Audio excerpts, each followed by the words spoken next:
It takes a special set of skills to be an ag pilot. Mikkel Pates profiled one in Madison, South Dakota, who's teaching others how to do it.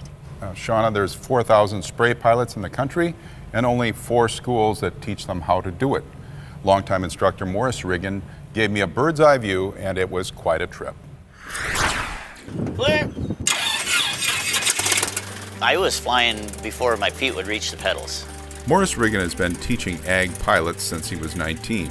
He started flying about 10 years before that. I don't ever remember not being in an airplane. The Riggin family has been up in the air for about 100 years. Morris's great uncle was a World War I fighter pilot, and his dad, Wayne, was a flight instructor in World War II. After World War II was over, the company he worked for in Mississippi said, "Hey, we're going to start this new crop dusting business." He says, "We don't know anything about it. Would you like to hang around and do it?" So that's how Dad started spraying. Wayne started Riggin Flight Service in 1947, teaching crop dusters. Back then, a lot of the people that were into agriculture were ex-military. So you take them a couple days, you'd show them how to fly low, and we had people actually flagging back then. We use GPS now, GPS for everything. The light bar that shows us left and right of course is mounted up on the cowling. Initially, when we first got them, we had them in the cockpit. Then we realized that was too close. You need to look out while you're flying. But as the planes got bigger and more expensive, insurance companies wanted pilots to be trained better. And so that's how I came into kind of dedicating my flight school to doing agricultural pilots.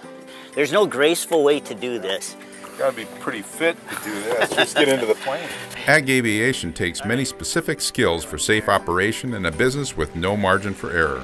Especially with a loading airplane, because every time you turn, it's different. And we teach them the basics, how to go find the field, how to scout the field from the air. Then we actually teach them how to fly low. So this is the height, about 10 foot. There's just some people that when it gets right down to it, aren't cut out to fly low. You were talking about the ex-military helicopter pilots. He was trained as a medevac pilot. They go into hot landing zones and they're being shot at. We flew down across the field. I gave him a demo, right? And on the way back, he looked at me. He says, "That's enough of that." He says, "I've never been so scared in my life." Well, that was a nice little flight. Very smooth landing. Well, nothing that 40,000 hours won't teach you.